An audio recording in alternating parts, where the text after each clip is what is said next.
Hæ, ég heiti Bryndís og ég ákvað að skoða forritið MindMaster aðeins betur. Eftir mikla skoðun fann ég nokkra sniðuga möguleika sem ekki komu fram í vídeóunum frá Margréti Lindu og Diljá. Ég hef ekki notað MindMaster áður en eftir þessa dýpkun sem ég hef gert á þessu forriti eru mikla líkur á að ég muni nota mér það í framtíðinni. En ég ætla aðeins að byrja á því að segja ykkur frá því hvað MindMaster er. En MindMaster er gagnlegt forrit til þess að búa til hugarkort. Með hugarkortum er oft auðveldara að ná utan efnið og auðvelda þannig nemendum að vinna. Það sýnir myndræna skráningu á upplýsingum þar sem tenging á milli atriða er lýst með því að draga línur eða örvar á milli þeirra. Kortin er hægt að nota til að taka saman upplýsingar úr texta sem lesin hefur verið og styðja við þá lesskilning og þekkingaröflun nemenda. En þau geta líka verið góð leið til að undirbúa ritun eða munnlega kynningu og byggja undir textagerð. Hugarkort er öflugt verkfæri sem hægt er að nota til að auka færni bæði í námi og starfi. Með hugarkortum er hægt að skipuleggja hugsun og þekkingu á skemmtilegan og árangursríkan hátt. Hægt er að nota forritið í samvinnu og hóp og líka bara einstaklings. Það tengist Google-umhverfinu og hentar til að nota í öllum námsgreinum. Það hentar vel til skipulagningar og betri yfirsýnar á verkefnum og það getur verið myndrænt. En núna ætla ég að sýna ykkur nýju möguleikana sem ég fann og ef við búum bara hérna til nýtt kort þá fæ ég þetta hér upp og ég fer inn í ið og inn í þetta hér. Þá kemur það nefnilega svona, þá get ég alveg ráðið hvernig ég vil hafa þetta. Hérna leturstærðin, hvort ég vil hafa bold eða svona ská.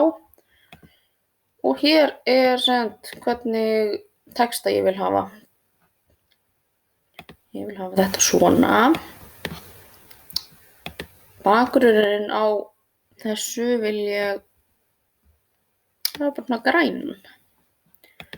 Síðan hér hvernig ég vil hafa formið utanum. Ég vil hafa þetta bara svona. Svo get ég valið nefnilega hér.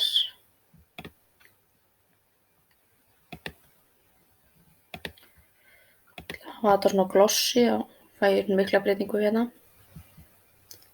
Svo utanum, kassin hérna utanum. Ég vil hafa hann bara bláan.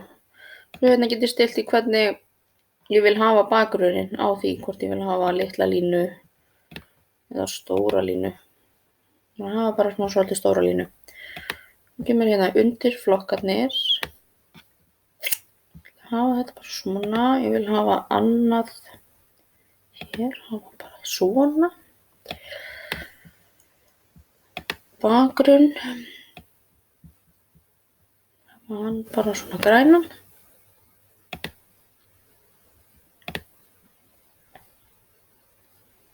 Það er bara svona bakgrunn.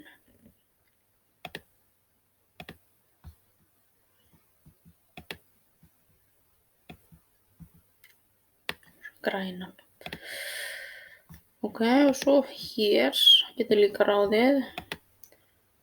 Letrið yfir okkur öðru lit. Svo bleikum. Svona texta.